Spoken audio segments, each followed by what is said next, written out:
Bismillahirrahmanirrahim. Assalamualaikum warahmatullahi wabarakatuh. Alhamdulillahirabbil alamin, hamdan katsiran tayyiban mubarakan fih kama yuhibbu rabbuna wa yarda.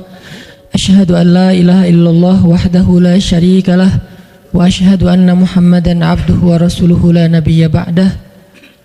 Allahumma salli wa sallim wa barik ala sayyidina Muhammadin kama dzakarahu dzakirun al-akhyar wa salli wa sallim wa barik ala sayyidina wa habibina Muhammadin makhtalafal lailu wan nahar wa salli wa sallim wa barik ala sayyidina wa habibina wa azimina Muhammad wa ala al-muhajirin wal ansar. Rabbi shrah li sadri wa yassir li amri wa hlul 'uqdatan min lisani yafqahu qawli. Rabbana inna nas'aluka ilman nafi'a wa qalban khashi'a wa amalan salihan maqbula wa hayatan tayyiba.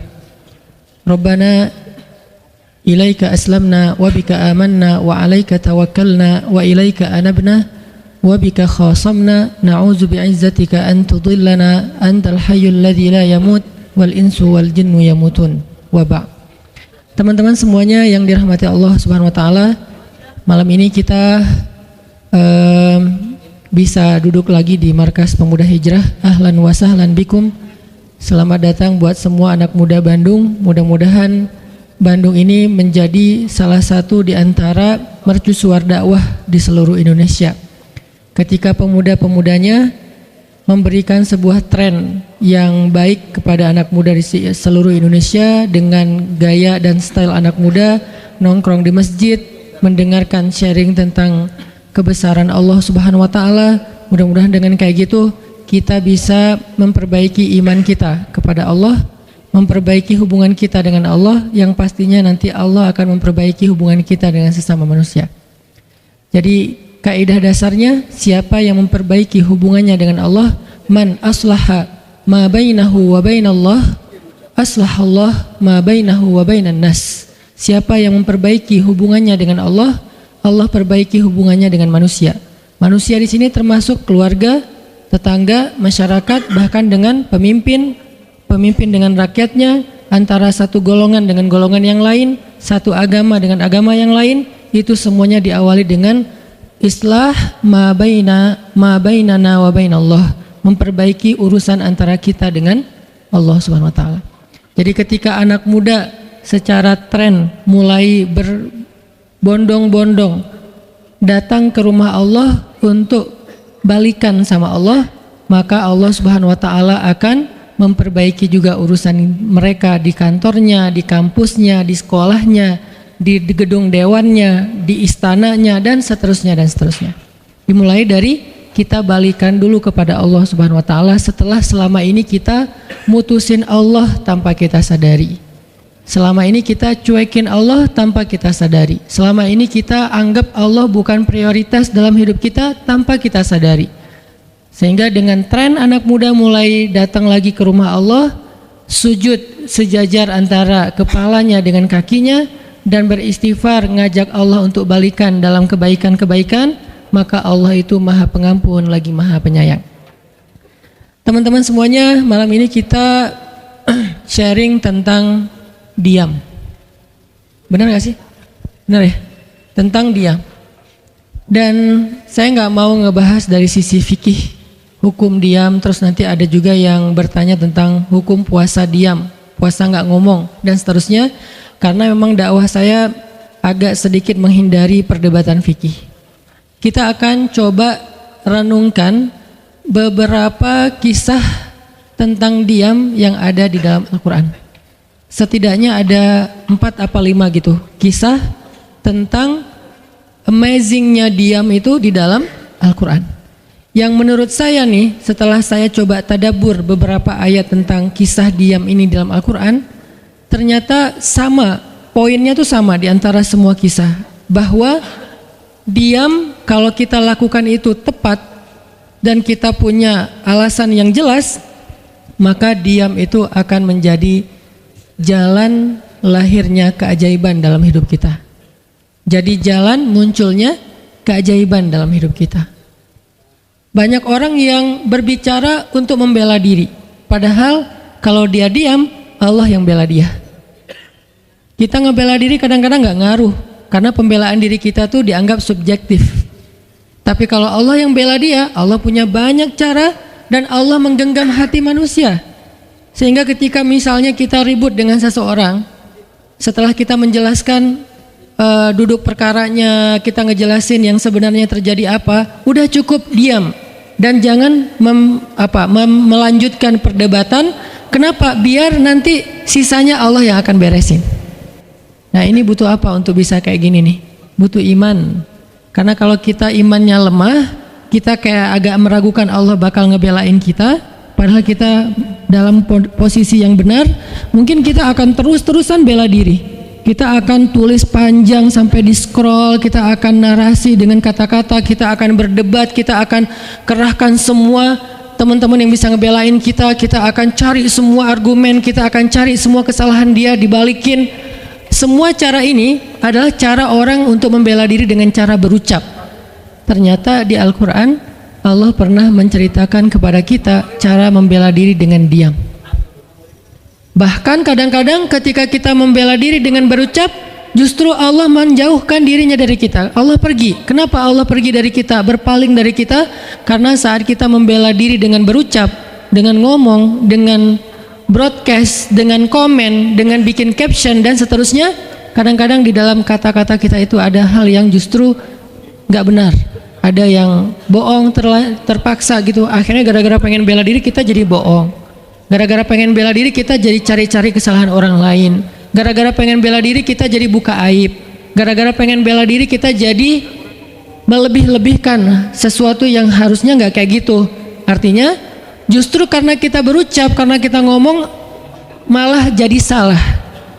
Akhirnya orang nggak respect, Allah lebih nggak respect lagi.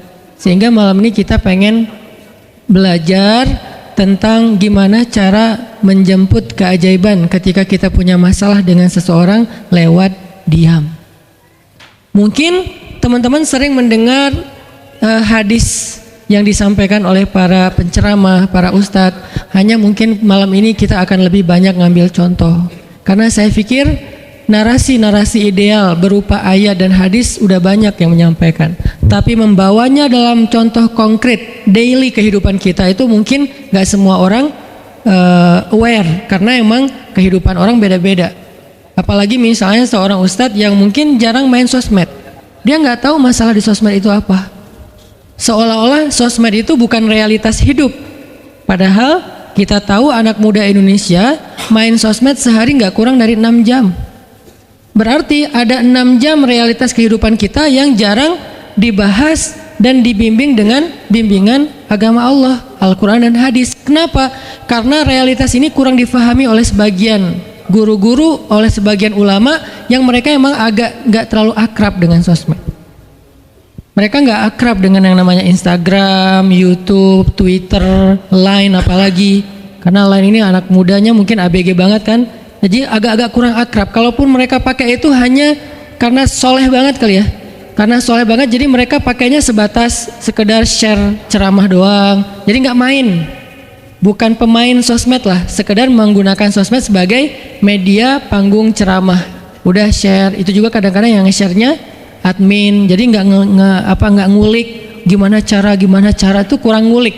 Padahal realitas sosmed itu udah jadi realitas daily kehidupan kita. 6 jam kita ada di sosmed dan 6 jam itu tetap waktu yang akan dihisap oleh Allah. Bukankah selain harta, selain tenaga, selain amal, waktu juga akan dihisap? Maka waktu kita 6 jam itu apakah tidak ada hubungannya dengan agama? Ada banget. Sehingga saya mencoba untuk semampu saya bareng dengan kita semuanya belajar. Bisa nggak ya kita jadi smart netizen? Atau dalam kehidupan sehari-hari bisa jadi smart citizen dengan sikap diam. Gimana sikap diam citizen, smart citizennya? Lagi di jalan, ketika orang lain mungkin bikin kita bete, bikin kita emosi, bisa nggak kita diam? Di rumah ketika kita berselisih dengan pasangan, bisa nggak kita diam? Di kos-kosan ketika kita digedor-gedor terus minta uang kos-kosan sama bu kos, bisa nggak kita? Salah. Itu mah ngumpat ya. Salah contohnya. Ya gitulah pokoknya. Jadi kita akan coba bahas diam ini dari angle daily kehidupan kita. Karena saya lebih suka kayak gitu biar langsung praktis bisa dipakai. Memang hadis-hadisnya banyak. Salah satu yang paling terkenal, man kana yu'minu billahi wal yaumil akhir falyakul khairan aw liyasmut. Cuman contohnya doang yang beda-beda. Narasinya sama, kontennya sama. Cuman contohnya beda tergantung angle seorang ustadz dan wawasan kehidupan yang dia jalanin. Dia hidupnya sebagai apa? Kalau hidupnya sebagai seorang ustadz yang ada di dalam masjid, mungkin ya contoh-contohnya adalah tentang di dalam masjid, tentang bergaul sesama ustadz, dengan aktivis, manggilnya akhi ukhti. Tapi kalau dia kehidupannya main, berarti dia akan ngambil contoh tentang main, gimana kita biar tetap bisa soleh walaupun kita lagi main, dan seterusnya. Tapi narasinya sama. Man kana yu'minu billahi wal yaumil akhir falyakul khairan aw liyasmut. Atau nanti cerita yang lain kata Nabi, yang paling banyak memasukkan orang ke dalam api neraka dua. Satu lisannya, kedua kemaluannya. Ini dua hal yang paling sering menyebabkan orang masuk neraka. Kalau kemaluannya kita tahu artinya dia hawa nafsu, syahwat. Kalau lisan ini ngomong, justru gara-gara kita ngomong banyak, kadang itu jadi kayak pemberat timbangan keburukan kita, dan itu tuh rugi gitu. Makanya kita perlu belajar. Bukan saya ngajak kita, yaudah kita diam aja seharian. Kayaknya agak kurang fair juga ya. Dan saya juga nggak diam seharian. Susah kalau untuk diam seharian, apalagi sama keluarga. Kan kita butuh ngobrol sama teman. Ya serealistis mungkin dan senatural mungkin. Cuman kalau lagi ada kasus, bisa nggak nih kita diam? Terutama kalau lagi ada kasus. Terutama kalau lagi ada masalah. Dan saya yakin kita tuh pasti sering punya masalah dengan seseorang. Gimana caranya kita diam? Gimana cara Nabi diam ketika diomelin oleh Aisyah radhiyallahu anha? Ngomel, diam. Aisyah ngomel kepada Nabi, nggak menceritakan aib orang lain, nggak mencela, cuman ngomel karena lagi cemburu. Nabi diam. Beres Nabi diam, baru Nabi nanya, udahan Aisyah? Udahan. Terus Aisyah mau apa? Udah. Jadi nggak didebat sama Nabi. Padahal Nabi kalau mau mendebat, hadisnya banyak banget. Tinggal sesungguhnya saya bersabda, kan beres ya. Udah selesai. Tapi kok Nabi nggak pakai hadis? Kok malah kita yang pakai hadis Nabi untuk mendebat? Sementara Nabi pemilik hadis nggak pakai hadis buat berdebat. Kalaupun beliau berdebat, perdebatan yang positif, perdebatan yang konstruktif, yang membangun, yang memberikan hasil yang insya Allah tetap menjaga akhlak. Itu yang disebut dengan wajadilhum billati hiya ahsan. Tapi kalau dengan keluarga, Nabi itu nggak suka debat. Istrinya ngambek, istrinya rame-rame nggak mau nggak mau ngomong sama Nabi. Ya udah Nabi di mihrab ngomong aja sama Allah, sama Jibril. Ternyata lebih dahsyat lagi. Ketika Nabi di mihrab ngomong sama Allah dan Jibril doang, akhirnya istri-istrinya lebih dari seminggu ngerasa kayak, nasib kita gimana ya, kok Nabi udah nggak mau ngomong sama kita lagi, kok kita digantung gini gitu kan ya. Akhirnya turunlah ayat Al-Quran yang menegur istri-istri Nabi gara-gara perilaku mereka kepada Nabi. Ini menunjukkan bahwa ayat-ayat tentang diam itu menjadi solusi itu luar biasa loh. Dan saya pengen malam ini sebagai motivator, katanya sebagai motivator saya pengen memotivasi kita supaya kita percaya diam itu solusi. Diam itu keajaiban. Nggak usah komen itu ternyata, nggak nge-reply komen head itu ternyata bagus. Nggak usah terlibat dalam perdebatan di sosmed, itu tuh bagus banget. Saya hari ini tadi sore posting tentang update berita di Palestina. Ada seorang perempuan yang ditembak di perbatasan sama orang Israel. Kenapa saya turn off si komennya? Karena saya tahu ini akan mengundang emosi. Jadi takutnya malah kemana-mana kan. Jadi ngomong politik, jadi ngomong apa, mending di turn off aja deh. Tapi kalau yang lagi saya dibully, saya biasanya nggak nge-turn off. Yang di turn off tuh hal-hal yang sifatnya memunculkan polemik yang semakin melebar, jadi kurang produktif. Akhirnya kita offin dulu komennya. Tapi saya tetap pengen share itu biar orang update berita dari sana tuh lagi apa. Dan mudah-mudahan saya berharap itu di repost orang banyak, akhirnya jadi minimal membangun awareness masyarakat dunia bahwa Palestina itu layak untuk merdeka. Dari dulu udah layak untuk merdeka sejak mereka dijajah oleh Israel. Itu aja doang sih kampanyenya. Tapi saya nggak mau kampanyenya melebar kemana-mana sehingga di offin dulu aja komennya. Kenapa? Off komen itu kadang-kadang bagian dari diam baik. Ngapain juga kita ladenin komen yang macam-macam, walaupun mungkin komennya itu ada yang kita berpihak sama dia, sepaham dengan dia, ada yang beda, tapi tetap aja saya lihat kadang-kadang komen itu berlebihan, sampai muncul kalimat-kalimat mencela, sampai marah-marah, sampai caps lock tanda seru kan ya. Ini kan nggak nyaman lagi kan kalau udah kayak gini, mending diam. Nah, di sini kita pengen belajar diam itu ternyata ajaib. Diam itu ternyata benar-benar kata orang emas. Diam itu ternyata solusi. Diam itu ternyata pembelaan diri yang paling efektif. Kalau selama ini kita masih percaya membela diri yang paling efektif ngomong, membela diri yang paling efektif itu bikin postingan, membela diri yang paling efektif itu bikin caption yang bagus, membela diri yang paling efektif itu komen, membela diri yang paling efektif itu minta pembelaan dari manusia. Ternyata mungkin itu benar, tapi ada yang lebih efektif lagi, membela diri dengan diam. Dan gimana cara membela diri dengan diam sampai mendatangkan keajaiban, itu yang akan kita coba renungkan malam ini. Oke, yang pertama kita akan baca kisah diam di surat Maryam, surat favorit saya. Coba teman-teman buka surat Maryam, surat 19.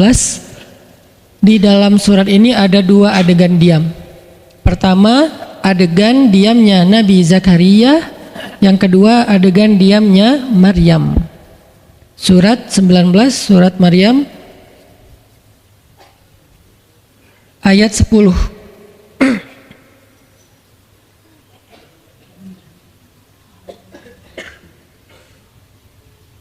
Sekaligus kita pengen belajar kalau kita lagi diam pas kita dicerca, ketika kita disakiti, ketika ada masalah dengan seseorang, kalau kita diam kita ngapain gitu kan gitu ya, nggak diam doang kan, kita ngapain. Nah di sini kita belajar surat 19 surat Maryam ayat 10 dan 11. Kita tilawah bareng-bareng ya, saya baca habis itu teman-teman ikutin. A'udzu billahi minasy syaithanir rajim. Silahkan.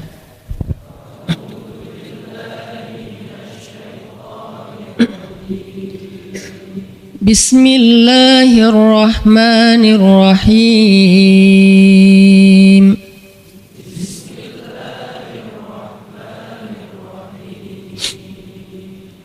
Qala rabbi ij'al li ayah.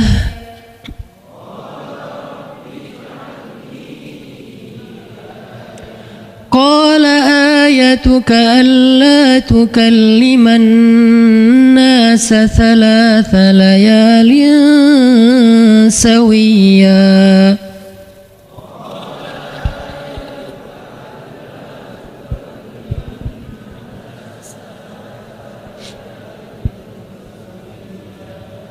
فخرج على قومه من المحراب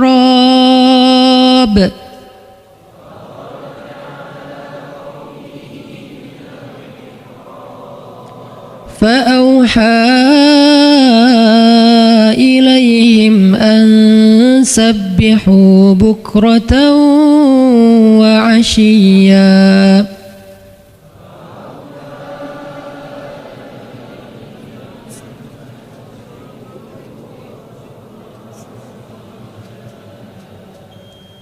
Berkatalah Zakaria, Rabbi, berikanlah untukku sebuah pertanda bahwa aku akan punya anak laki-laki. Allah berfirman, tanda-tanda bagimu adalah engkau tidak akan bisa berbicara dengan manusia selama 3 malam berturut-turut. Maka keluarlah Zakaria kepada kaumnya dari mihrabnya dan memberi mereka isyarat supaya mereka bertasbih kepada Allah setiap pagi dan petang. Ini adalah adegan, kita lanjutin sekitar 2 menit sebelum azan. Ini adalah adegan ketika Nabi Zakaria dapat berita gembira akan punya anak laki-laki. Karena Nabi Zakaria berdoa minta anak laki-laki dari sejak nikah sampai usia 80 tahun. Kurang lebih sekitar 50 tahun berdoa. Lama banget, ya Allah beri anak, ya Allah beri anak. Sampai iparnya udah punya anak keren namanya Maryam. Iparnya adalah Imran. udah punya anak, keren banget, cewek, solehah, dari kecil udah beribadah di Masjidil Aqsa. Zakaria masih minta anak, ya Allah, ya Allah, ya Allah. Sampai puncaknya Zakaria ngelihat Maryam dapat makanan dari langit. Zakaria datang ke mihrab Maryam, terus di situ udah ada makanan yang bukan dibawa oleh Zakaria. Zakaria nanya, "Anna laki hadza ya Maryam?" Maryam dapat dari mana makanan ini? Kata Maryam, "Huwa min indillah," dari Allah, kata Maryam. Gimana caranya? Kata Maryam, Allah punya cara sendiri. Allah yarzuqu may yasha bighairi hisab. Terserah Allah gitu. Masya Allah, Masya Allah. Zakaria kagum sama Maryam, langsung pergi ke mihrabnya Zakaria, sholat, dan di dalam sholatnya Zakaria berdoa, hunalika da'a Zakaria rabbah. Di saat itulah Zakaria benar-benar nangis berdoa kepada Allah, ya Allah, Rabbi habli min ladunka dzurriyyatan thayyibah innaka sami'ud du'a. Ya Allah, beri saya anak seperti dia, seperti Maryam. Engkau maha mengijabah doa dan saya enggak pernah berputus asa meminta kepadamu. Udah 50 tahun lebih. Tiba-tiba Allah bilang, ya Zakaria, inna nubasyiruka bi ghulam ismuhu Yahya lam naj'al lahu min qablu samia. Zakaria, sekarang kami akan perkenankan doamu, kamu akan punya anak, beri dia nama Yahya. Belum pernah ada anak seperti dia yang soleh di muka bumi. Zakaria kaget, walaupun doa, tapi beliau masih berpikir kayak, gimana caranya saya punya anak? Ini kayak apa ya, tarik-tarikan antara logika manusia dengan iman. Imannya percaya Allah Maha Kuasa, tapi logikanya gimana caranya? Istri saya sudah tua, saya juga udah tua. Lalu Nabi Zakaria bertanya untuk biar lebih tenang, supaya logikanya nggak ragu lagi. Kalau imannya udah mantap, tinggal logika. Zakaria tanya, beri saya ij'al li ayah, beri saya bukti, tanda gimana cara saya punya anak. Kata Allah, tandanya alla tukalliman nas salasa layalin sawiya. Kamu tiba-tiba nggak bisa ngomong. Kamu sehat, kamu nggak punya masalah, tapi kamu nggak bisa ngomong. Mau ngomong tuh gak bisa. Kamu bisa tilawah, kamu bisa zikir, tapi kamu gak bisa ngomong. Bisa subhanallah, subhanallah, subhanallah. Bisa alhamdulillahi rabbil alamin. Gak bisa. Jadi baca Quran, kalau ada Quran, tapi dulu kan Taurat ya. Baca Taurat bisa, zikir bisa, hayya ala sholah, kalau azan ada azannya bisa. Pokoknya semua bisa kecuali mau ngomong tuh gak bisa. Masya Allah ya, luar biasa. Kenapa? Karena Allah pengen Zakaria zikir aja 3 hari. Jangan ngomong dengan manusia walaupun ucapannya baik, kecuali zikir. Jadi kalau mau ngomong dengan manusia, subhanallah, masya Allah, alhamdulillah, bismillah, cuman gitu doang ngomongnya. Gak bisa, lu mau kemana? Gak bisa. Insya Allah gitu. Jadi cuman bisa zikir. Saking Allah pengen Zakaria menghabiskan 3 hari sebelum Allah tunjukkan keajaiban hanya dengan berzikir. Apa poinnya di sini? Kalau kita pengen ada keajaiban dalam diam, maka isilah diam kita dengan zikrullah. Insyaallah nanti kita lanjutkan setelah sholat isya. Bismillahirrahmanirrahim. Teman-teman semuanya, kita lanjutkan tadabbur kita terhadap ayat di surat Maryam, ayat 10 dan 11, kisah keajaiban yang diperoleh oleh Nabi Zakaria alaihissalam. Dengan Allah anugerahkan untuk beliau anak yang super duper keren, luar biasa, yang bernama Yahya alaihissalam.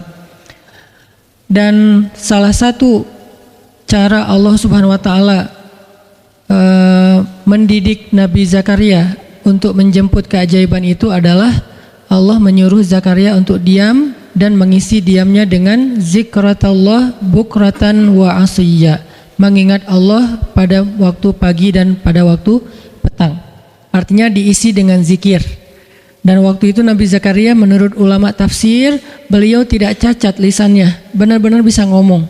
Hanya tidak bisa bicara dengan manusia, tapi bisa berzikir. Jadi beliau bisa zikir, bisa mengucapkan kalimat-kalimat Alkitab, yaitu Taurat. Beliau bisa membaca ayat-ayat Allah, beliau bisa mengucapkan kalimat bismillah dan seterusnya, tapi nggak bisa ngomong dengan manusia. Dan itu terjadi selama 3 malam. Dan akhirnya setelah 3 malam, Nabi Zakaria tiba-tiba dapat berita gembira kalau istri beliau hamil. Ini pelajaran penting banget buat kita. Kalau ini pernah berlaku terjadi kepada Nabi Zakaria, keajaiban dengan cara kayak gini, maka ini juga akan terjadi kepada kita. Itulah alasan kenapa kisah tersebut direkam dalam Al-Quran, supaya dia menjadi pelajaran hudan lil muttaqin. Itu kenapa Allah katakan Al-Quran hudan lil muttaqin, petunjuk bagi orang yang bertakwa, orang yang pengen memperbaiki diri, orang yang pengen dapat solusi. Muttaqin, orang yang pengen wa may yattaqillaha yaj'al lahu makhraja, dapat jalan keluar. Wa yarzuqhu min haitsu la yahtasib, dikasih rezeki yang enggak terduga-duga. Wa may yattaqillaha yaj'al lahu min amrihi yusra, diberikan kemudahan. Wa may yattaqillaha yaj'al lahu yukaffir anhu sayyi'atihi, dihapuskan semua dosa. Wa yu'dhim lahu ajra, dikasih reward yang berlipat-lipat. Maka siapa yang pengen dapetin keajaiban-keajaiban orang bertakwa itu, maka jadikanlah Al-Quran sebagai petunjuknya, hudan lil muttaqin. Nah, gimana cara kita jadiin Al-Quran sebagai petunjuk? Jawabannya juga ada di ayat yang sama, la raiba fih, jangan ragukan ayat-ayat Al-Quran, termasuk kisah-kisah yang ada di dalamnya. Sehingga kalau kita benar-benar percaya kisah Nabi Zakaria mendapatkan keajaiban dengan cara diam dan zikir, maka kita coba terapin itu dalam masalah hidup kita, insya Allah kita juga akan mendapatkan keajaiban dan kejutan seperti yang didapatin oleh Nabi Zakaria. Itu pesan poin yang ada di dalam ayat 10 dan 11 surat Maryam. Sehingga buat sebagian orang yang mungkin ngerasa selama ini sering disakiti, sering dicuekin, sering didebat, sering diapain, jangan terlalu diladenin. Kadang-kadang ada teman saya nanya ke saya, Ustadz, ini ada yang ngomongin Ustadz gini di sosmed, perlu kita balas nggak nih? Saya bilang udah diamin aja. Itu tuh santai, tapi sebetulnya itu ada kayak alasan kenapa saya memilih sikap itu, bukan karena kayak males ribut. Sebetulnya kadang-kadang kan ribut itu kayak nyenengin ya, kayak olahraga apa ya, emosi gitu kan. Rame-rame di sosmed itu kayak asik kan, kayak kita ngegame gitu kan. Jadi nge-replay komen-komen orang kayak lucu-lucuan gitu. Saya pernah lihat Rachel V-nya bagus juga sih. Ini bukan dalam hal negatif tapi positif, makanya saya sebutnya nama. Rachel itu kan main kemarin ke Australia sama New Zealand. Terus ada dia lagi foto-foto gitu di sana bareng dengan suaminya. Tiba-tiba ada yang komen, Sel, lo nggak cocok di tempat itu. Tempatnya bagus tapi gara-gara lo jadi kurang bagus gitu. Terus dia jawab, ya gue nggak cocok tapi dompet gue cocok, kata dia. Kadang-kadang perlu digituin juga sih ya, biar paham. Karena kata Ustaz Abdul Somad, sombong kepada orang yang sombong adalah sedekah. Tapi itu mah pilihan. Rasal memilih sikap santuy. Tapi dengan dia guyonin, kalau saya memilih sikap diam aja deh.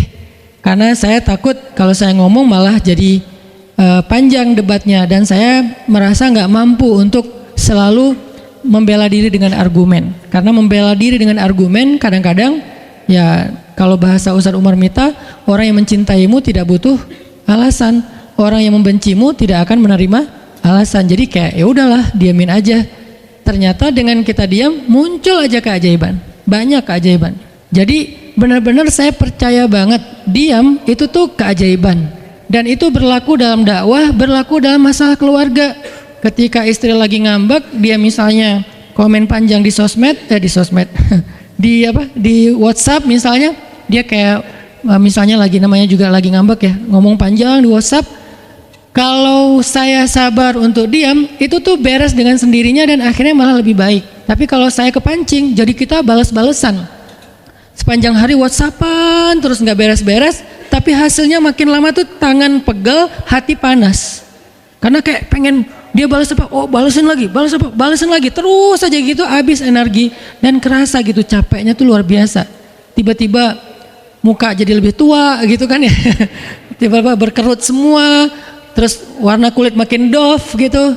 Ini gara-gara efek stres kali ya. Jadi intinya adalah jangan diladenin, diamin aja setelah kita klarifikasi fitnah. Kalau itu berbentuk fitnah, tetap kita butuh tabayun, klarifikasi biar tidak menyebar fitnah. Tapi beres klarifikasi nggak usah diperpanjang. Berapa kali mungkin teman-teman ngelihat, mungkin saya pernah nggak ada apa-apanya sih dibandingkan Ustadz Felix. Kalau beliau lebih pro lah dalam masalah kayak gini. Kalau saya beberapa kali dibully di sosmed, pernah nggak saya ladenin? Hampir nggak pernah. Cuman klarifikasi maksudnya, udah beres, diamin aja, diamin. Sepahit apapun, sepanas apapun kalimatnya, yang kadang-kadang Ustaz nggak baca, penasaran soalnya. Kalau kita diam karena nggak baca mungkin nggak ada challenge-nya kan. Ini baca komennya semua sampai ribuan itu satu-satu dibaca tuh. Oh gini ya, bisa gini ya orang ngomong teh. Terus aja dibacain satu-satu. Capek cari air putih, minum lagi, baca lagi gitu. Terus sampai beres dibaca itu. Mungkin 2 hari lah baru khatam. Saking banyaknya komen. Tapi mencoba lagi belajar, bukan udah jago, enggak, sama sekali enggak. Mencoba lagi belajar, bisa enggak setelah udah panas banget, gergetan banget, beberapa udah bisa banget tuh dibalesin, di replay. Jangan deh, ada yang udah di replay panjang, dihapus lagi nggak jadi. Kenapa? Karena masih belajar yakin diam itu keajaiban. Dan selama ini saya ngebuktiin diam itu emang keajaiban. Kenapa? Karena Allah pernah mengisahkan kisah Zakaria dan kisah-kisah yang lain, bagaimana mereka dapetin keajaiban dengan cara diam. Ini yang kita coba pengen rubah sedikit persepsi kita. Nggak selalu bela diri dengan ngomong. Kadang kita bela diri itu dengan diam. Nggak selalu kita dapetin keajaiban itu dengan hanya mengandalkan manusia. Tapi justru kita dapetin keajaiban saat kita mengandalkan Allah Subhanahu Wa Taala. Itu tuh dahsyat. Yang kedua, sekarang setelah Nabi Zakaria dapat keajaiban anak yang soleh banget, sampai Allah kisahkan di ayat 13 gimana solehnya dia, 14, 15 dan seterusnya. Sekarang kita baca kisah kedua, yaitu kisah Sayyidah Maryam, yaitu ada di ayat 26. Petikannya ada di, cuplikannya ada di ayat 26. Kalau kisah Maryam mah dimulai dari ayat 16 ya. Tapi yang masalah diam itu ada di ayat 26, 27, 28 dan 29. Bismillahirrahmanirrahim. Silahkan.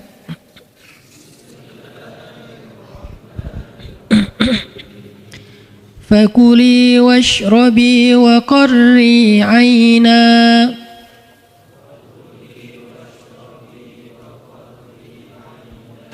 fa imma tarayinna minal bashari ahadan fakuli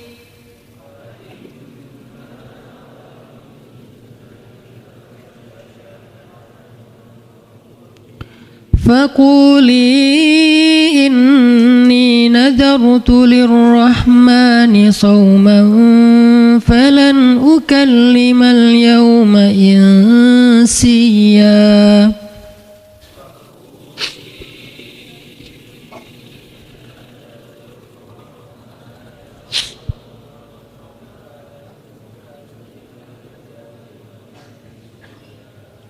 فأتت به قومها تحمله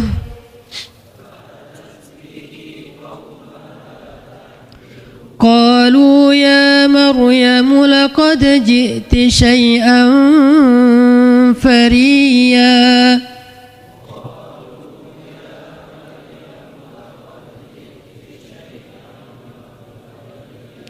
يا أخت هارون ما كان أبوك امرأ سوء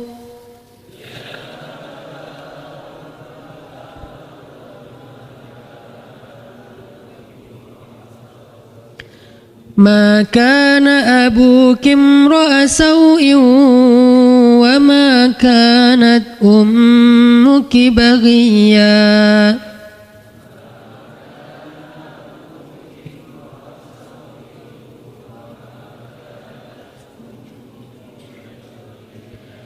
فأشارت إليه قالوا كيف نكلم من كان في المهد صبيا.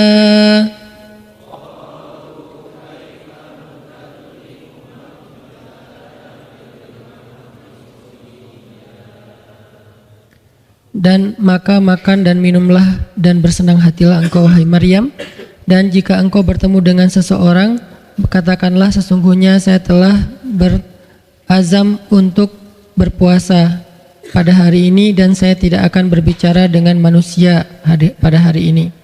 Lalu Maryam pun datang kepada kaumnya sambil menggendong bayinya. Kaumnya berkata, "Wahai Maryam, engkau datang kepada kami dengan membawa," kalau bahasa kita itu pembawa apa istilahnya? Sial. Apa ya? Dengan membawa keburukan. Jadi kayak dianggap pembawa kesialan. "Wahai saudari Harun, sesungguhnya ayahmu bukanlah seorang yang nista ataupun pendosa, dan begitu juga dengan ibumu bukanlah perempuan yang hina."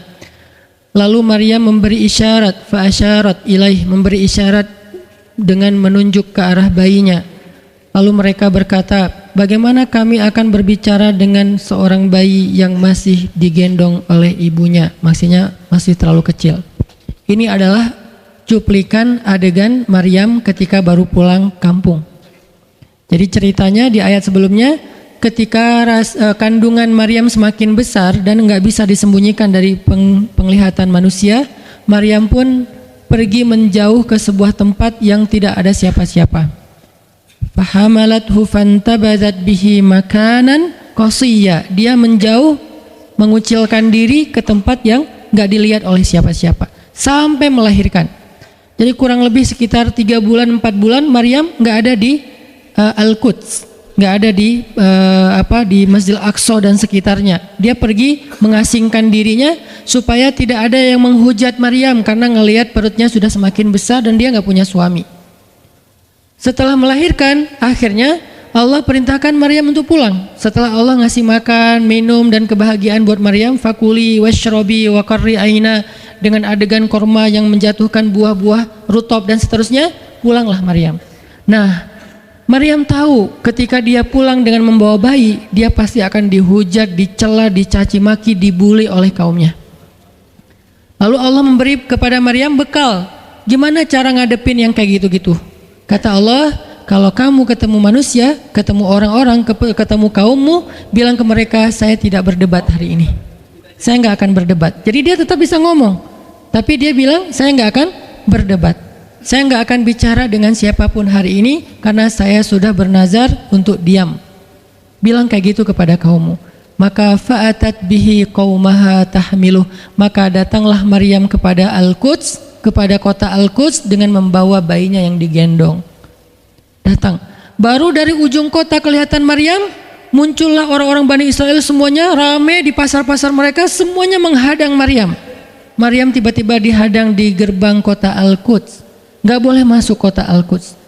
Tadinya ada yang satu orang lihat, Maryam, langsung dia datang ke kota, dia umumkan ke semua orang, wahai Bani Israel, perempuan yang hina yang kita cari-cari sekarang sudah datang membawa bayi haramnya, membawa bayi selingkuhnya, membawa bayi hasil zinanya. Akhirnya orang-orang yang ada di Masjidil Aqsa, yang ada di rumah-rumah, yang ada di pasar, semuanya berkumpul di depan gerbang kota, menghalang Maryam masuk. Kebayang nggak perasaan Maryam?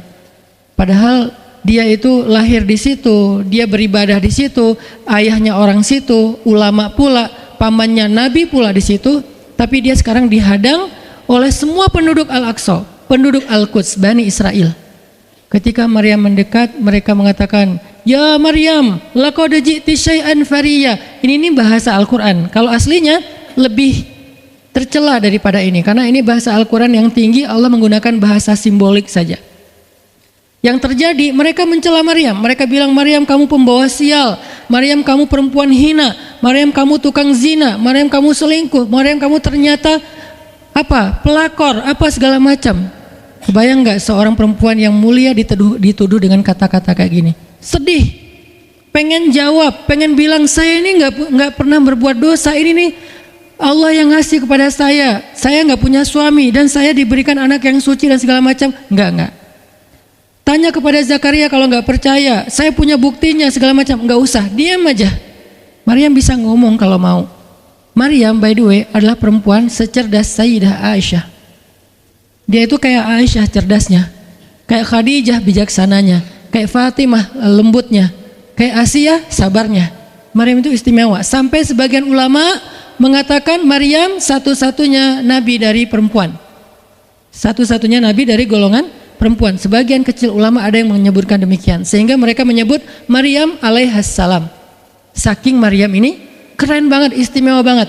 Tapi jumhur ulama sejarah mengatakan Maryam bukan nabi, tapi dia perempuan soleha, orang soleh, bahkan satu dari 4 perempuan sempurna di muka bumi, dan tidak ada yang kelima. Cuman ada 4. Kamula minar rijali katsir, kata Nabi. Laki-laki yang sempurna itu banyak, yaitu para rasul dan para nabi. Walam yakmul minan nisa illa arba'ah. Tidak ada perempuan yang sempurna kecuali 4. Asiyah istri Fir'aun, kemudian Maryam anaknya Imran, kemudian Khadijah istri Rasulullah, dan Fatimah bintu Rasulullah. Artinya Maryam ini istimewa banget. Dia kalau mau argumen, dalilnya lebih banyak daripada para rabi-rabi Yahudi yang ada di situ. Karena ketika Maryam dulu berkhidmat di Masjid Aqsa, Maryam itu nggak belajar seperti yang lain-lain. Karena kan dulu orang Bani Israel itu paling anti sama cewek ya.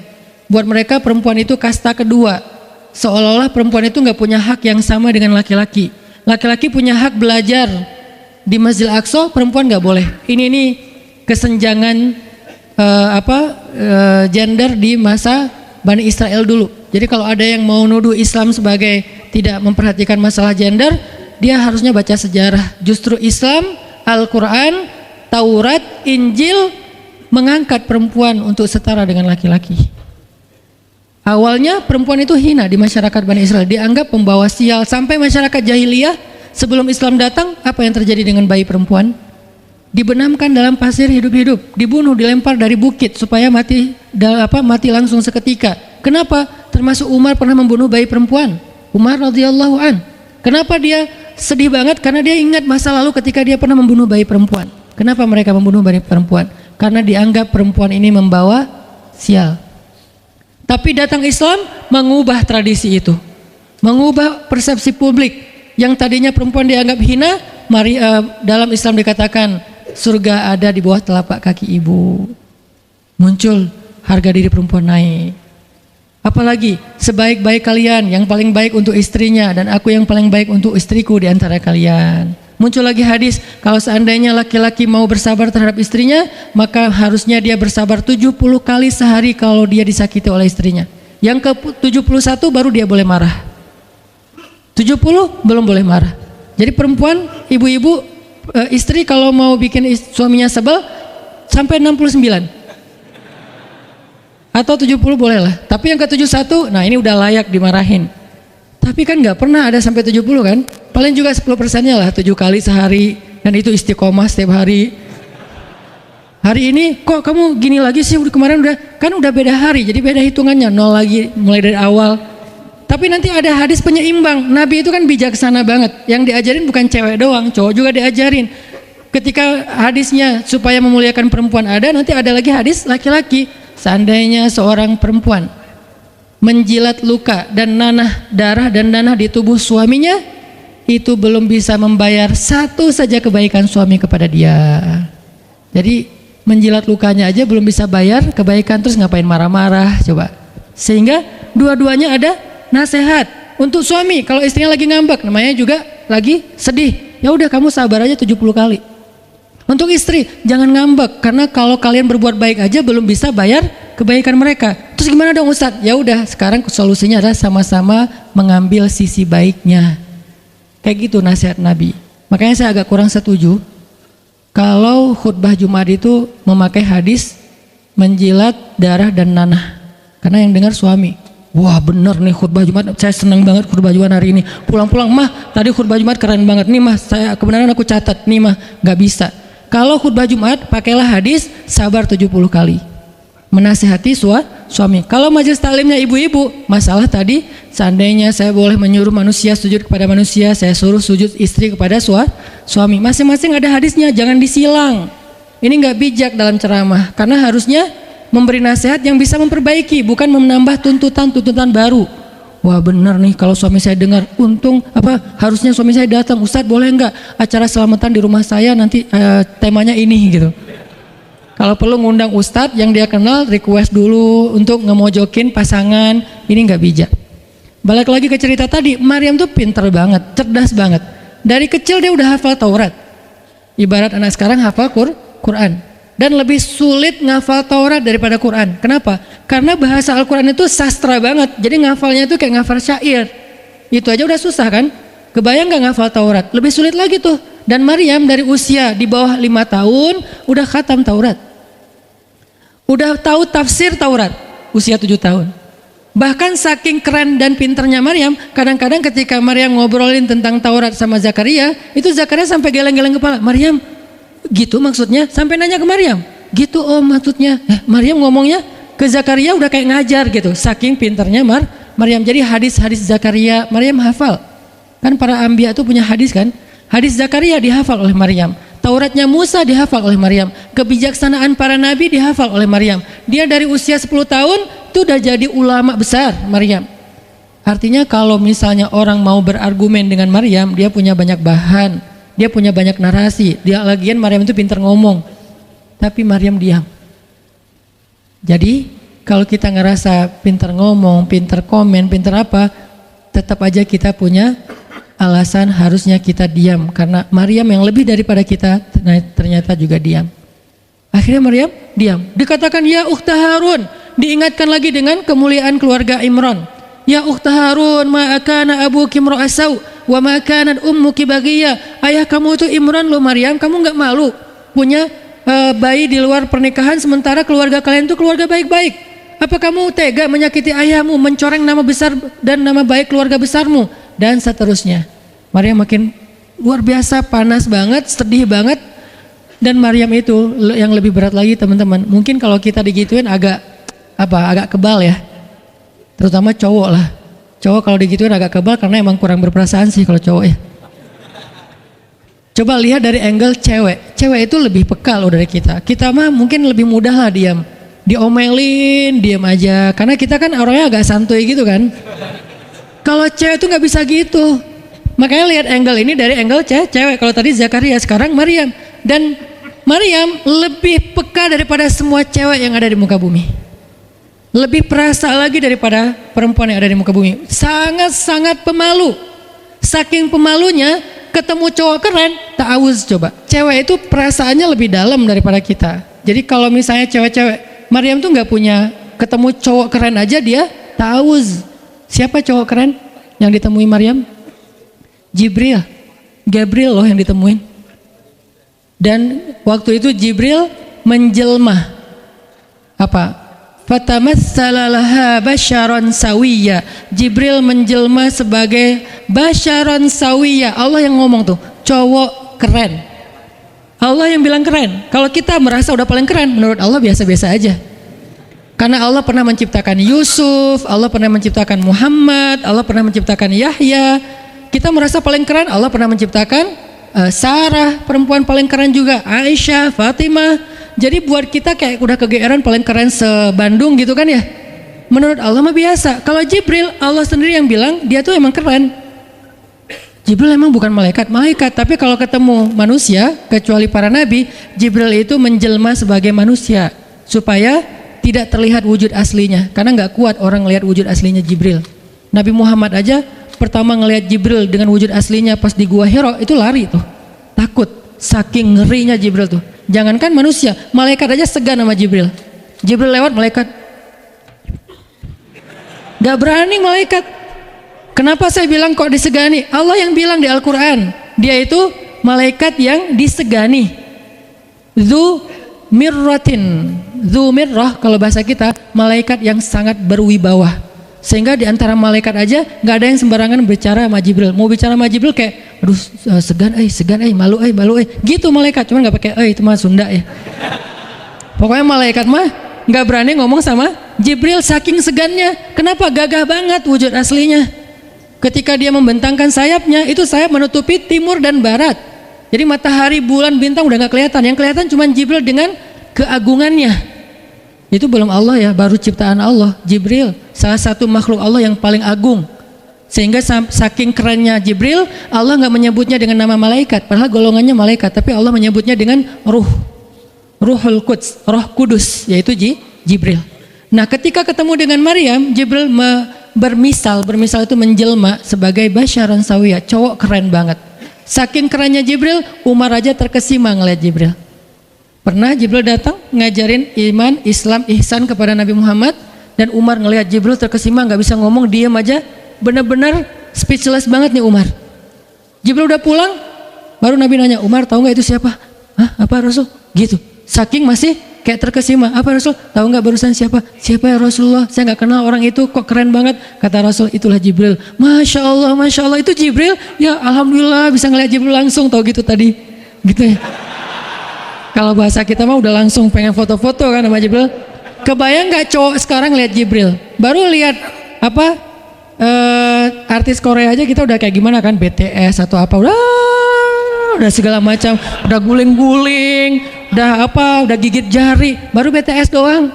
Kadang-kadang nggak ngeliat BTS langsung, cuma lihat di TV doang udah aku nggak bisa gini, aku nggak bisa gitu kan ya. Belum ketemu Jibril loh. Jadi nggak ada lah artis sekeren Jibril. Baru Yusuf aja udah pada ngiris tangan, belum malaikat. Sampai ketika cewek-cewek ketemu Yusuf, mereka bilang apa? Ini bukan manusia, ini malaikat. Jadi gantengnya Yusuf tuh bukan ganteng-ganteng apa? Itulah. Ganteng kok hewan gitu kan. Ini ganteng-ganteng malaikat. Belum ada tuh film atau sinetron itu. Yusuf itu ganteng-ganteng ganteng-gantengnya tuh malaikat. Levelnya tuh level malaikat. Jadi kalau ada Jibril, ada Yusuf kayak, nih yang mana Yusuf, mana Jibril ya? Keren dua-duanya.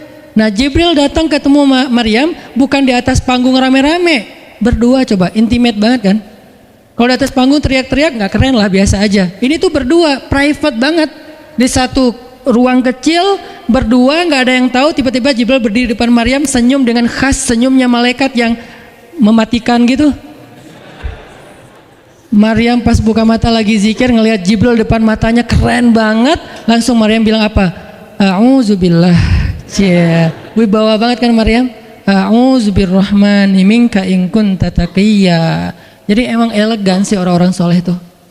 Dia langsung nunduk, dia bilang a'udzubirrahmani minka in kunta taqiyya. Aku berlindung kepada Allah yang Maha Rahman. Kenapa ngomongnya Rahman? Karena keren.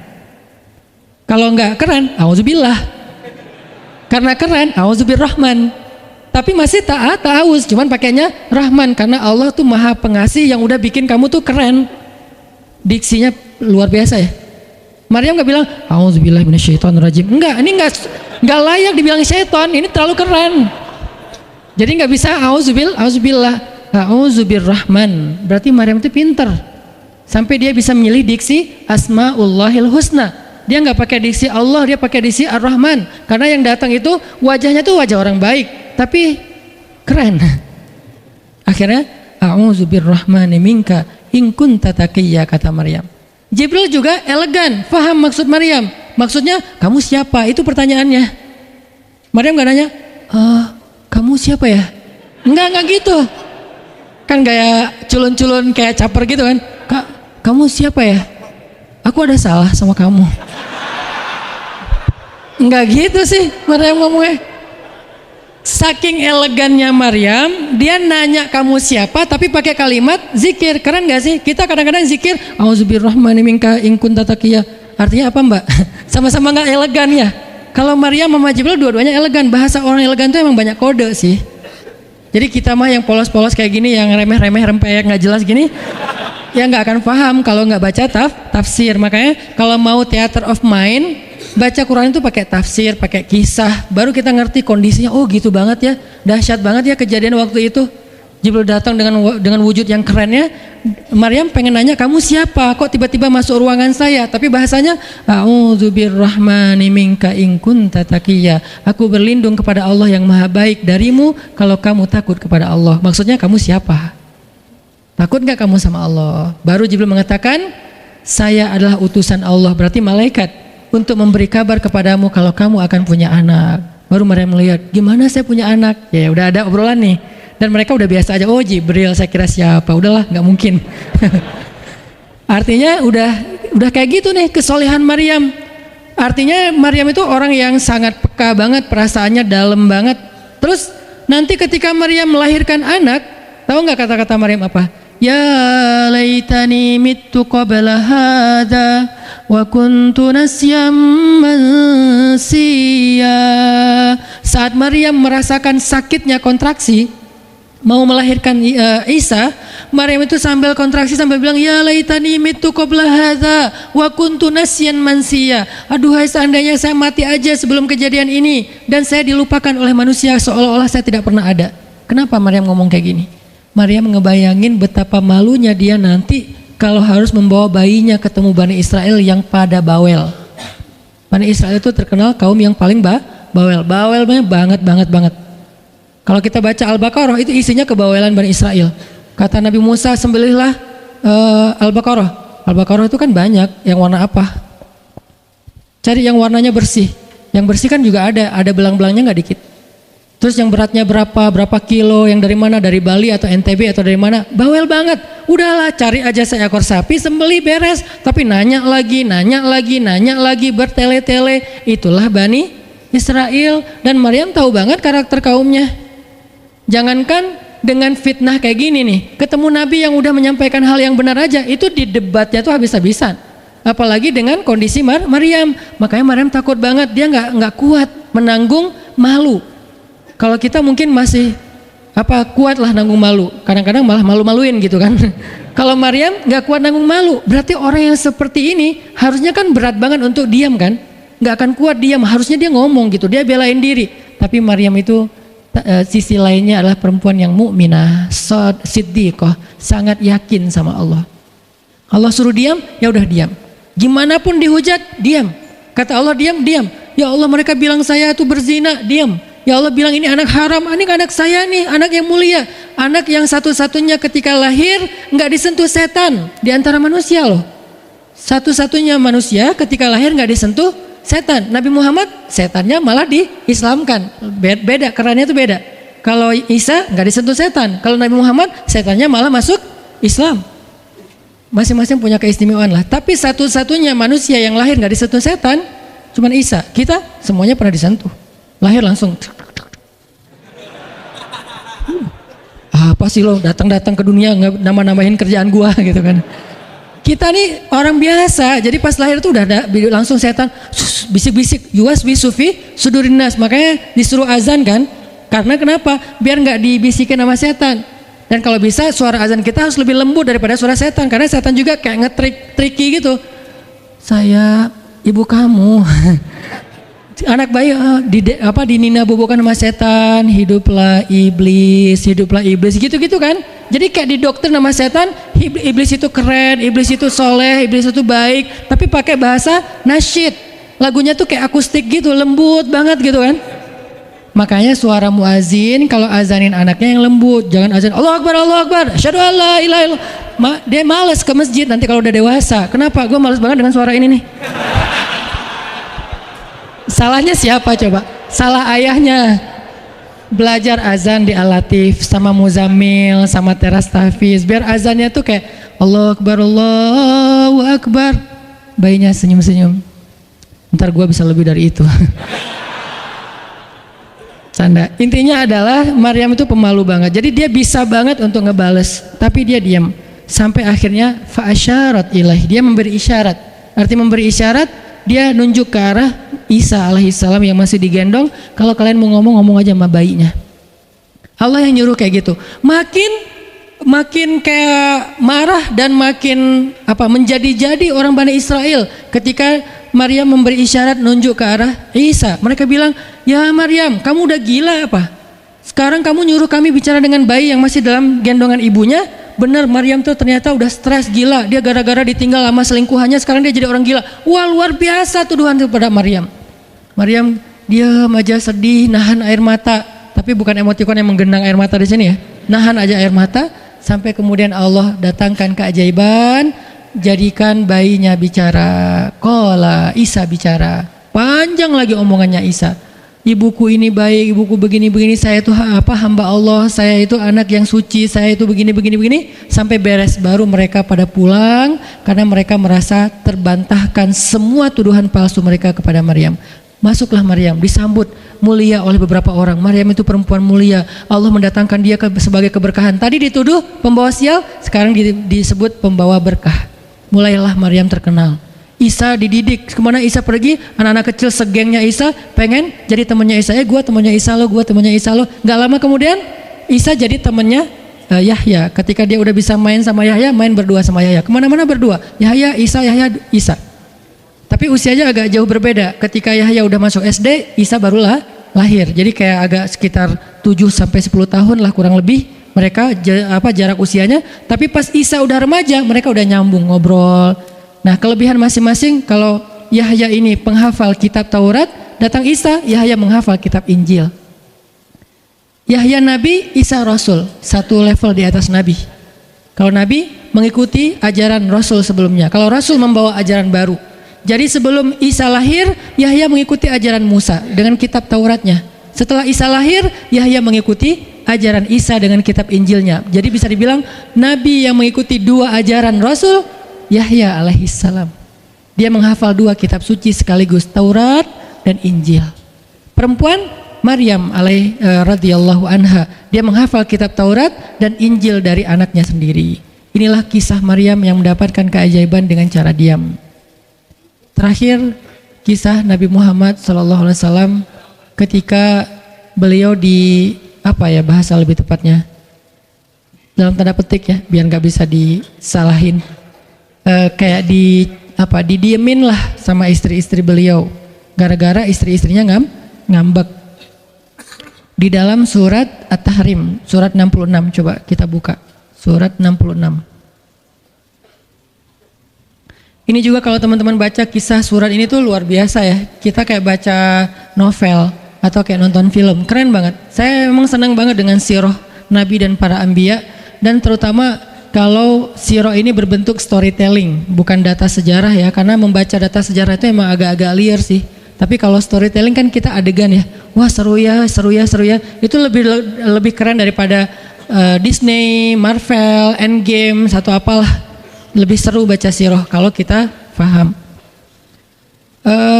Surat 66 ayat 4, ayat 5. Ayat 5. Itu tuh ceritanya, saya langsung ke ceritanya aja. Ceritanya kan waktu itu Nabi itu punya kebiasaan kalau habis asar sampai maghrib, Nabi ngapain, pertanyaannya. Apa sih yang dilakuin Nabi antara asar dengan maghrib? Ternyata kebiasaan Nabi di hari Jumat antara asar bukan hari Jumat, di hari-hari biasa antara asar dengan maghrib itu adalah keliling ke rumah-rumah istrinya. Antara asar dengan maghrib itu waktu family time lah. Keliling antara rumah-rumah istrinya. Kalau nggak habis dalam satu hari, besok dilanjutin. Nah, hari itu Nabi datang ke rumah Maria yang dari Mesir itu, istri beliau yang dari Mesir, Maria Kiptiyah. Dan lama di rumah Maria, nggak pindah-pindah gitu. Sementara Hafsah sama Aisyah udah nungguin Nabi di rumahnya Aisyah berdua. Karena emang Hafsah sama Aisyah ini kan ngegeng banget ya berdua ya. Kayak soulmate banget lah, walaupun sama-sama istri Nabi, tapi mereka kayak fair, berdua tuh nggak ada masalah. Kalau yang dengan yang lain mereka cemburu. Nungguin di rumah Aisyah. Hafsah, Nabi di rumah siapa sih sekarang? Kata Hafsah, di rumah Maria. Kok lama banget sih di rumah Maria, dikasih makan apa sih? Nggak tahu tuh, dari tadi kita tungguin nggak datang-datang. Kan sesama cewek nih ngobrol. Lama nggak datang-datang, menjelang maghrib Nabi baru datang. Aisyah udah agak bete nih, lama banget sih giliran di Maria aja datang lama, di rumah saya nggak datang-datang. Begitu Nabi datang, tuh Nabi datang. Dia aja Aisyah sama Hafsah. Assalamualaikum. Waalaikumsalam. Kayak ngambek gitu kan. Kata Nabi, Aisyah kenapa? Hafsah kalian kenapa? Kata Aisyah, ya iyalah sedih. Kok di rumah Maria lama banget, dikasih makan apa sih, enak ya? Kata Aisyah. Enggak makan apa-apa, cuma minum madu. Oh, kata Hafsah, pantesan kok bau mulutnya nggak enak. Pasti madunya nggak benar tuh di sana tuh. Iya nggak benar, jangan minum madu lagi, kata Aisyah. Kata Nabi, ya udah mulai sekarang saya nggak akan minum madu lagi. Demi apa? Menyenangkan hati Aisyah. Aisyah langsung yes, Nabi nggak akan minum madu lagi demi saya. Berarti saya kan istimewa banget. Kenapa bisa istimewa? Karena aslinya Nabi itu hobi banget minum madu. Kayak saya mungkin senang minum kopi, tapi demi istri mulai sekarang saya nggak akan ngopi lagi. Kan istri saya ngerasa wah demi aku tuh dia nggak mau ngopi lagi. Kan keren kan? Akhirnya Aisyah ngomong ke istri-istri yang lain, kalian tahu nggak? Kata Aisyah, kayak ngomong di grup gitu kan? Tapi grupnya bukan grup WhatsApp, grup mereka gitu. Kalian tahu nggak? Nabi sekarang nggak akan minum madu lagi loh. Kenapa? Karena aku.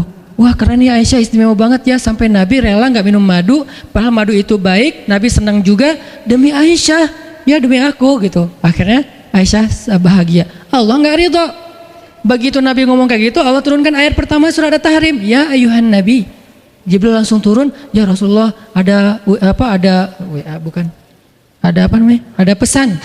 Ada pesan tuh dari Allah. Kata Rasulullah, pesan apa Jibril? Nih, ya ayuhan Nabi, lima tuharrimu ma ahallallahu lak tabtaghi mardhata azwajik. Kenapa engkau mengharamkan apa yang Allah sudah halalkan bagimu? Hanya pengen menyenangkan hati istrimu, wahai Rasul? Astagfirullah, salah ngomong saya. Mengharamkan yang Allah halalkan. Astagfirullah ya Allah, mulai sekarang saya akan minum madu lagi. Astagfirullah, maafin saya ya Allah. Jibril balik ke Allah, kasih tahu Nabi akan minum madu lagi. Nabi ngomong ke istri-istrinya, kumpulin semuanya kecuali Aisyah. Semuanya dikumpulin. Ada Hafsah di situ. Wah istri-istriku, maaf ya aku salah ngomong kemarin depan Aisyah. Sekarang aku akan meralat. Mulai sekarang aku akan minum madu lagi di rumah-rumah kalian. Jadi kalau sore aku lagi datang, siapkanlah madu seperti biasanya. Terus istri-istri Nabi ngerasa, Masya Allah Nabi sekarang minum madu lagi demi kita, gitu kan ya. Kan antara mereka kan saling pengen nunjukin siapa yang paling istimewa kan. Demi kita sekarang Nabi udah minum madu lagi. Nabi sampai meralat kata-katanya. Akhirnya ternyata kalimat itu sama Hafsah disampaikan ke Aisyah. Kalau bahasa sosmed kita di capture, di forward. Kan bahaya banget kan. Disampaikan ke Aisyah. Aisyah tuh lihat Nabi sekarang minum madu lagi loh. Demi siapa coba? Demi kami. Aisyah, innalillah, jadi Nabi gini. Cuman Aisyah nggak sampai ngomong kayak kita. Dasarnya cowok di mana aja sama gitu. Itu mah kata-kata cewek sekarang ya. Kalau Aisyah kan elegan kan nggak ngomong gitu. Akhirnya pas Nabi datang Aisyah diam. Aisyah diam. Kata Nabi, Aisyah kenapa? Aisyah kenapa? Oh jadi gitu. Di belakang ternyata sekarang minum madu lagi. Hah? Nabi langsung datengin sama Jibril. Rasulullah tahu nggak kenapa mereka rame-rame sekarang? Siapa yang ngasih tahu nih ke Aisyah? Jibril ternyata jadi penengah. Makanya jangan macam-macam deh sama Nabi. Ada Jibril, ada Allah kan susah gitu membuat rahasia. Tahu nggak Rasulullah kenapa Aisyah ngambek? Kenapa wahai Jibril? Gara-gara Hafsah ngebocorin rahasia Nabi kepada Aisyah. Oh ini kerjaan Hafsah kata Nabi. Oke, Hafsah. Panggil nih Hafsah. Dipanggil Hafsah, kata Nabi, Hafsah, kamu udah membocorkan rahasia saya. Ini menurut sebagian tafsir. Memang ada banyak tafsir sih. Salah satu tafsirnya kayak gitu. Hafsah, kamu udah membocorkan rahasia aku. Dan sekarang istri-istri pada ngambek. Istri yang lain juga ikut ngambek sekarang gara-gara Nabi kayak sekali minum madu, sekali nggak minum madu. Yang lain pada diam semuanya. Datang ke rumah Ummu Salamah. Assalamualaikum, Ummu Salamah, waalaikumsalam. Tadi kayak aku belum selesai jemuran, dah langsung pergi jemuran. Nggak mau ngomong sama Nabi. Maria, assalamualaikum, waalaikumsalam. Kayaknya tadi aku lagi sibuk nyetrika deh. Jadi nggak ada yang mau ngomong sama Nabi. Diam semuanya. Nabi kan jadi sedih kan. Gara-gara siapa coba? Gara-gara Hafsah. Akhirnya Nabi bilang, Hafsah, aku kecewa banget dengan sikap kamu. Kamu nggak jaga rahasia aku. Sekarang aku antar kamu pulangnya ke rumah Umar. Bahasa lainnya diceraikan. Hafsah dicerain sama Nabi. Kerennya Hafsah pas digituin, dia cuma nangis. Dia nggak bilang, ya Rasulullah, Rasul tega nyerain saya, terus saya gimana? Gitu. Enggak.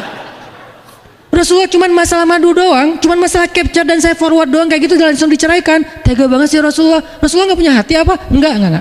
Hafsah tuh diam. Ini nih keajaiban diam yang lain ya. Diceraikan sama Nabi. Innalillah, astagfirullahaladzim. Hafsah yuk kita pulang ke rumah Umar. Iya ya Rasulullah, pulang aja. Baik banget nih Hafsah, soleha banget. Jadi by the way emang semua istri Nabi itu soleha, cuman namanya perempuan kadang-kadang muncul sifat dasarnya mereka cemburu, mereka sedih, mereka baper. Tapi itu manusiawi dan perempuan yang soleha pun merasakan hal itu. Hafsah pulang ke rumah Umar. Assalamualaikum, waalaikumsalam. Dibuka sama Umar. Ya Rasulullah. Hafsah langsung masuk ke kamarnya. Ya Rasulullah, anak saya bikin salah apa? Pasti dia nyakitin Rasulullah ya. Maaf ya Rasulullah. Langsung Umar marah-marah. Hafsah, kamu ngapain dekat sama Rasulullah? Hafsah diam aja. Dimarahin habis-habisan sama Umar. Umar tahu sendiri, sayang banget kan sama Nabi. Ketika ada masalah antara Nabi dengan anaknya, pasti yang dimarahin anaknya, bukan Nabi. Nabi pulang, Hafsah diomelin sama Umar. Diam aja, nggak ngomong apa-apa. Diam.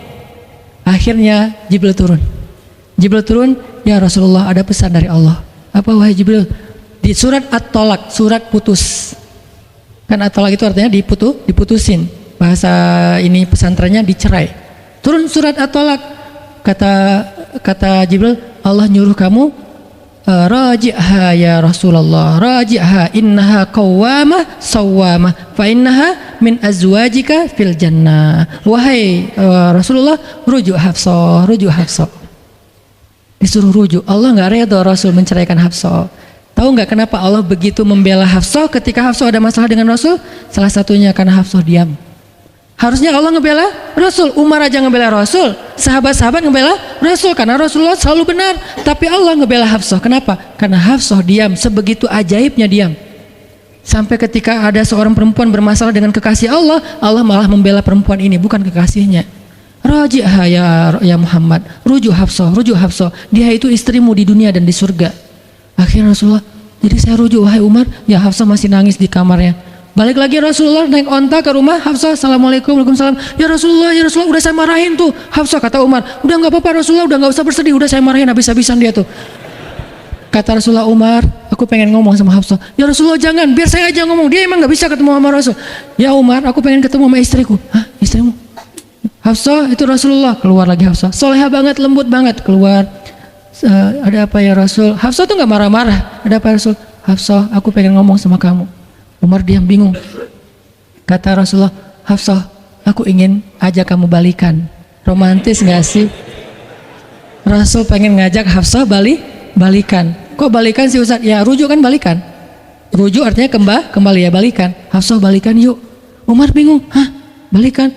Hafsah, Allah yang nyuruh aku untuk merujuk kamu. Umar makin bingung. Hafsah, kamu keren banget, sampai Allah belain kamu gitu.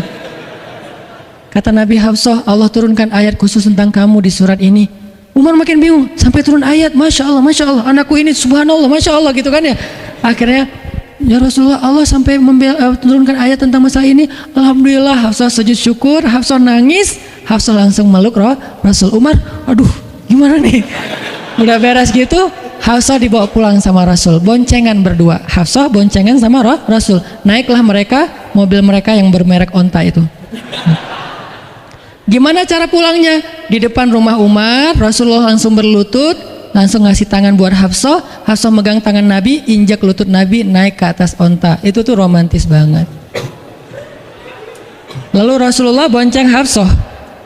Tadi kan cerita Hafsah dicerai sama Nabi itu kan heboh di grupnya istri-istri Nabi kan. Hafsah dicerai loh, Hafsah dicerai loh. Jangan-jangan kita juga dicerai. Soalnya Nabi udah nggak mau ngomong sama kita. Astagfirullah. Jadi grup Nabi, istri-istri Nabi itu pada khawatir kalau mereka juga sama nasibnya dengan Hafsah, pada bingung. Tapi tiba-tiba mereka ngelihat Hafsah pulang ke rumahnya dibonceng Nabi. Itu tuh langsung trending loh. Istri-istri Nabi, tahu nggak tuh Hafsah dirujuk sama Nabi sampai turun ayat di surat Al-Talaq. Oh gitu. Wah Hafsah keren banget ya. Wah istri-istri Nabi pada cemburu pada Hafsah. Diturunkan Hafsah, yang lain pada ngintip Hafsah. Sampai masuk ke rumahnya, Nabi beres di rumah Hafsah, keluar masuk ke masjid, dia aja di masjid. Istri yang lain Nabi nggak mau ngomong. Aisyah, Ummu Salamah, Saudah, Maria, Sofia, siapa lagi? Yang Zainab bintu Jahsy, semuanya Nabi diamin, nggak mau diajak ngomong. Datang satu-satu, ya Rasulullah mau dibuatin minum apa? Astagfirullah, subhanallah. Datang lagi Aisyah, Rasulullah capek, subhanallah. Diam semuanya, nggak ada yang mau diajak ngomong sama Nabi. Udah mereka akhirnya pada pulang, bingung. Nasib kita gimana ya? Tanya ke Hafsah yuk. Sekarang Hafsah jadi kayak selebritinya. Hafsah, pada datang ke rumah Hafsah. Hafsah bantuin kita dong. Sampai Aisyah aja yang tadinya kayak bisa dibilang kayak pemimpin istri Nabi kan, Aisyah paling cerdas, paling disayang sama Nabi. Sekarang Aisyah diam-diam ngomong, Hafsah bantuin dong, kita nih lagi digantung sama Nabi. Kata Hafsah sekarang kan kayak lagi di atas angin gitu. Kalian sih nyakitin Rasul, cie. Hafsah tuh kayak wah lagi masa-masanya Hafsah gitu kan. Hafsah gimana dong? Ya udah ngomong aja langsung sendiri. Rasulullah nggak mau ngomong sama kita. Ya udah coba minta tolong ke ayah kamu Aisyah, kan ayah kamu dekat sama Rasulullah. Akhirnya ngundang Abu Bakar, ya Abu Bakar, baca deh tafsir dari ayat-ayat ini. Abu Bakar datang, ayah tolongin kami dong. Kenapa? Kami itu dianggurin sama Nabi, didiamin, digantung udah seminggu lebih. Jangan-jangan kami juga dicerai kayak Hafsah. Kalau Hafsah dicerai tapi udah dirujuk, kami gimana nasibnya? Akhirnya ya udah biar aku yang ngomong sama Rasul. Datanglah Abu Bakar ke masjid. Rasul lagi zikir. Ya Rasulullah, itu istri-istrimu mutus saya. Subhanallah. Ya Rasulullah, Masya Allah. Ya Rasulullah, la ilaha illallah. Abu Bakar aja Rasul nggak mau ngomong sama dia. Padahal Abu Bakar itu udah paling akrab sama Nabi. Abu Bakar diam, nggak bisa diajak ngomong nih. Abu Bakar balik lagi ke rumah istri Nabi. Kata istri Nabi, gimana Abu Bakar? Astagfirullah, innalillah, gimana kalau Abu Bakar aja nggak bisa, gimana yang lain? Terus akhirnya datang lagi ke Hafsah, Hafsah bantuin dong, kita udah nggak jelas nasibnya nih. Kata Hafsah, ya udah aku minta tolong ayahku ya. Hafsah masih kayak nggak mau langsung ke dia gitu. Ya udah aku minta tolong ayahku ya, panggillah Umar. Ayah bantuin mereka dong, nasib mereka sekarang lagi terkatung-katung gitu. Umar marah, kalian sih. Nah, tadi kan yang diomelin Hafsah kan, sekarang diomelin semua istri Nabi, diomelin sama Umar. Dan salah satu kalimat omelannya Umar itu tuh kerennya Umar sampai di-repost sama Allah. Coba, ada nggak manusia yang kata-katanya di-repost Allah? Nggak ada, cuman Umar. 2 kali kata-kata Umar di-repost oleh Allah. Arti di-repost apa? Ditayang ulang di Al-Quran. Kan repost itu berarti tayang ulang kan? Di capture, langsung di copy, paste, langsung ditayangin. Itu tuh kata-kata cuman Umar yang pernah digituin sama Allah. Kata-kata Umar apa? Ayat ke-5. Kata Umar, kalau kalian nggak minta maaf sama Nabi, Allah bisa aja mentalak kalian, menceraikan kalian dari Nabi, lalu menggantikan untuk Nabi istri yang lebih solehah, lebih hafizah, lebih bertaubat, lebih baik, lebih cantik, lebih perawan daripada kalian. Itu tuh kata Umar yang ada di ayat ke-5. Jadi bisa dibilang ayat ke-5 adalah ayat repostnya kata-kata Umar. Saking kerennya Umar. Sampai Nabi pernah bilang, kalau ada Nabi setelah aku, Umar lah orangnya, cuman nggak ada Nabi setelah aku. Jadi kalau ada orang yang benci sama Umar, saya heran, dia baca sirah apa? Karena Umar tuh keren banget, Abu Bakar tuh keren banget. Kalau kita baca sirah mereka dahsyat tuh.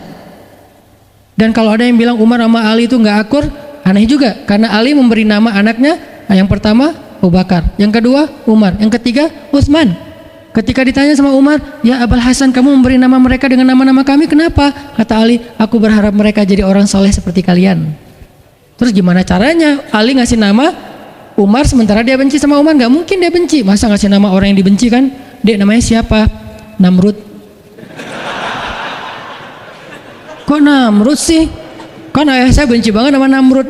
Datang lagi, dia namanya siapa? Iblis. Kok iblis sih gitu kan ya? Gak mungkin lah. Ngasih nama anak pasti karena sayang. Kayak saya ngasih nama Aisyah, Maryam, Mutia, Yahya, Ertugrul itu karena memang saya ngefans dan ngidolain banget dengan nama-nama ini. Yahya, Ayyash, 3 tokoh di situ. Nabi Yahya, Ayyash sahabat Nabi, dan Yahya Ayyash mujahid Palestina. Jadi 3 tokoh sekaligus. Nabi Yahya saya ngidolain banget supaya Yahya jadi anak kecil yang seperti Nabi Yahya menghafal Quran. Kedua, Ayyash itu sahabat Nabi Muhammad.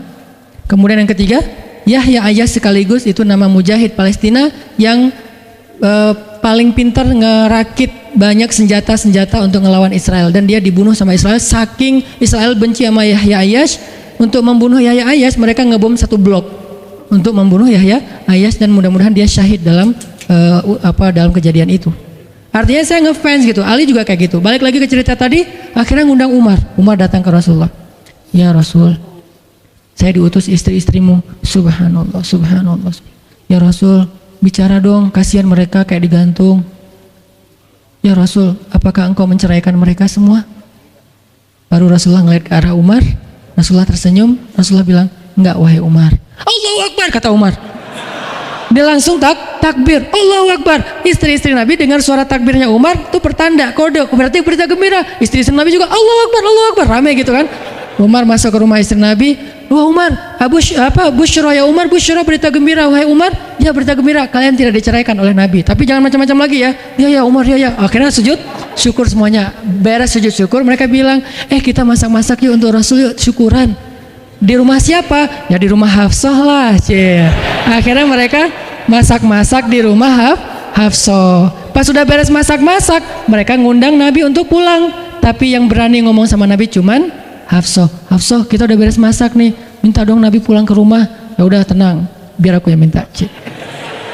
Hafsah datang, ya Rasulullah, kami masak-masak loh untuk Rasul, yuk pulang yuk. Ya Hafsah, udah beres Nabi zikir, sujud, beliau balik sama Hafsah. Sampai ke rumah Nabi, tenang, udah selesai lah urusannya. Apa yang terjadi setelah itu Ustadz? Udah gak ada riwayatnya, jadi gak bisa diriwayatin. Pokoknya beres itu mereka pun hidup bahagia selamanya. Apa pelajarannya di sini?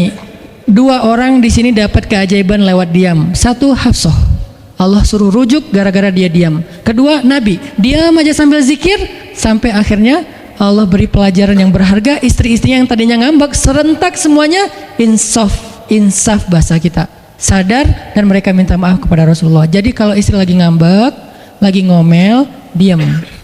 Isilah diam kita dengan zikir. Tapi zikirnya bukan auzubillahi minasyaitonirrajim, auzubillah. Jangan, dia bukan setan.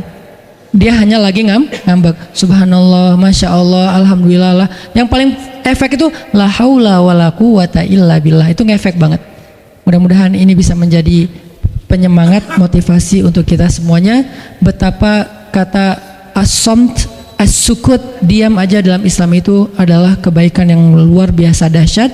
Mudah-mudahan itu bisa jadi behavior, perilaku kita sehari-hari, perilaku kita di sosial media, perilaku kita di jalan, di rumah, dimanapun, sehingga orang yang sudah hijrah, udah ngaji, mukmin, harusnya bisa menjadikan diam sebagai bentuk pembelaan diri kalau dia ada masalah. Barakallahu fikum, subhanakallahumma wa bihamdika, asyhadu an la ilaha illa anta, astaghfiruka wa atubu ilaik. Assalamualaikum warahmatullahi wabarakatuh.